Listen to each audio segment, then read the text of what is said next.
The light reactions of photosynthesis begins when light hits photosystem 2 and excites an electron held by the chlorophyll molecule P680 in the photosystem.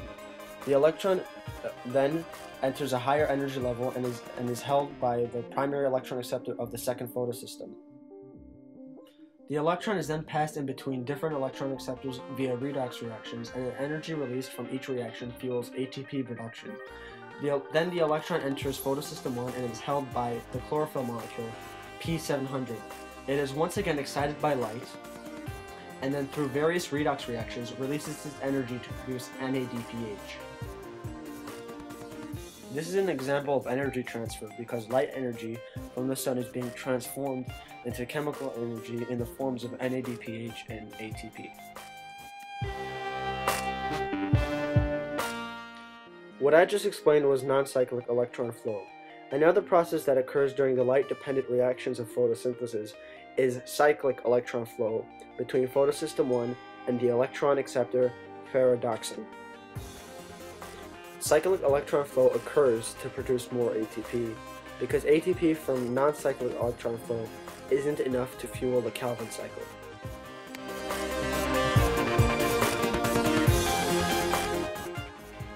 The three phases of the Calvin cycle are carbon fixation, reduction, and the regeneration of rubisco.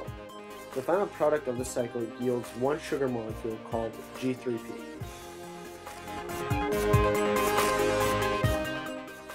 In addition, as you can see, more ATP is used than NADPH. So this shows the need for the cyclic electron flow in the light-dependent reactions.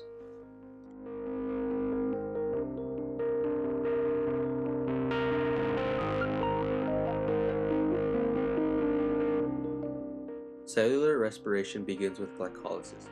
Glycolysis first begins with the phosphorylation of glucose into glucose 6-phosphate via kinase. Then, through a couple of more reactions, the glucose molecule is split into two PGA molecules. Then, through the transformation of PGA into pyruvate, glucose forms a net of 2 ATP molecules and 2 NADH molecules. With the ATP and NADH formed, pyruvate is also formed. The second phase of cellular respiration is the Krebs cycle. The Krebs cycle uses different chemicals such as citrate, isocitrate, and many more to create ATP, NADH, and FADH2. The cycle uses acetyl-CoA to start the cycle. Acetyl-CoA is produced from pyruvate after it loses a CO2 molecule. Every glucose molecule yields 2 acetyl-CoA molecules. Oxidative phosphorylation, the third phase of cellular respiration, begins with the electron transport chain. The ETC is when all the NADH plus FADH2 molecules move to the inner mitochondria membrane. Once there, the two electron carriers give up these electrons to cytochromes via redox reaction. These reactions slowly release the energy of the electrons to form a proton gradient.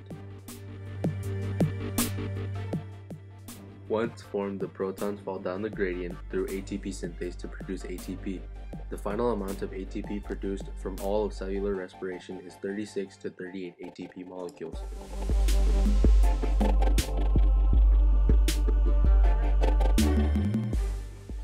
This picture depicts an exergonic reaction because the change in G, the change in free energy, is negative.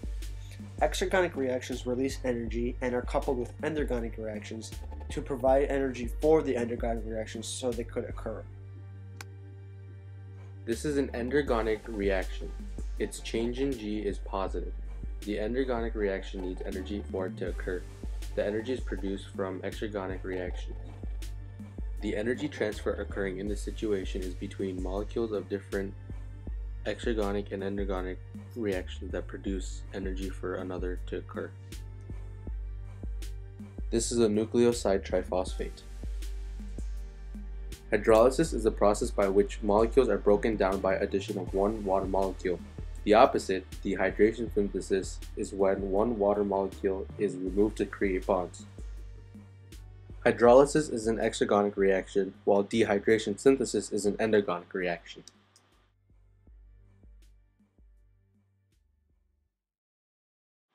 Yay!